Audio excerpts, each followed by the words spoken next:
جی welcome back ناظرین.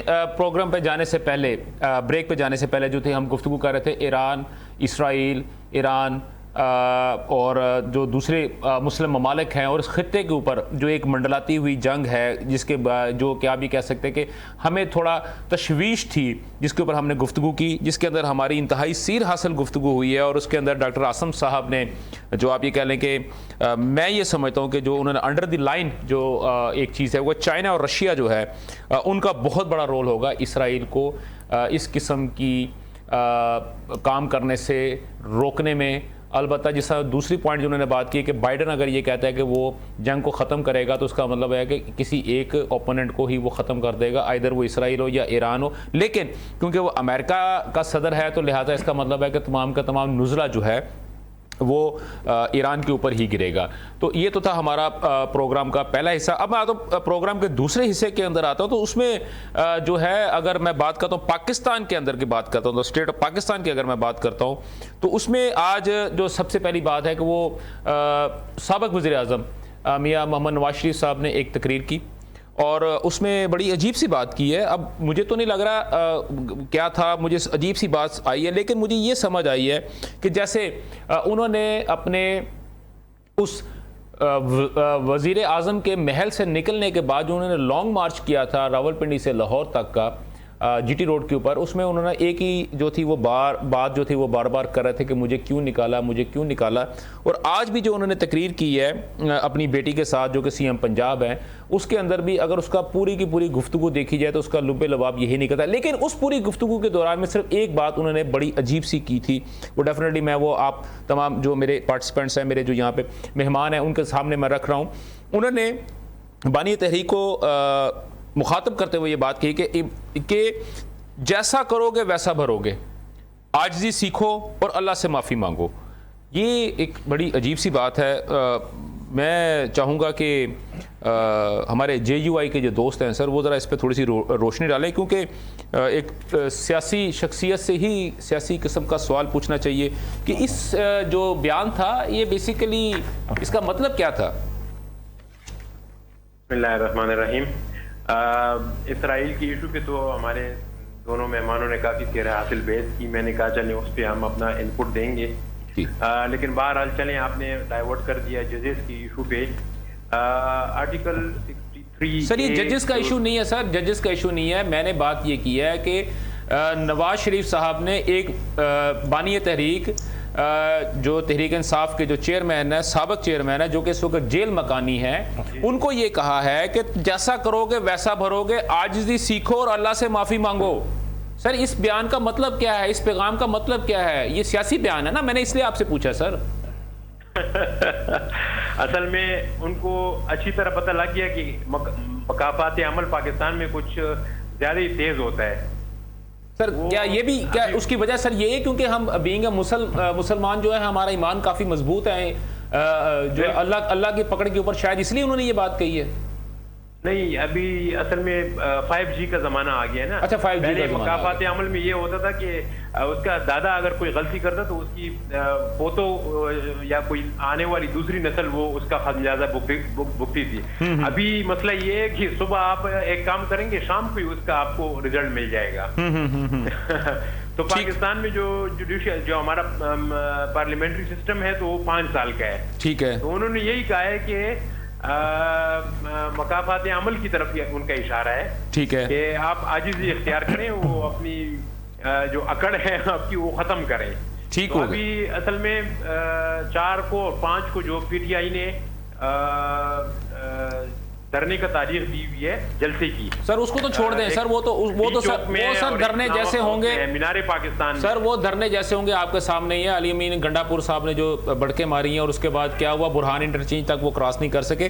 لیکن سر میں ابھی آپ نے جو گفتگو کی ہے سر، میرا ایک چھوٹا سا سر سوال ہے سر، کائنڈلی ذرا اس کو ایک ہی لائن میں جواب دیجیے گا، پھر میں نے دوسرے مہمانوں کی طرف جانا ہے. آپ نے کہا تھا کہ آکڑ جو ہے یا اکڑ جو ہے اس کو ختم کر لو.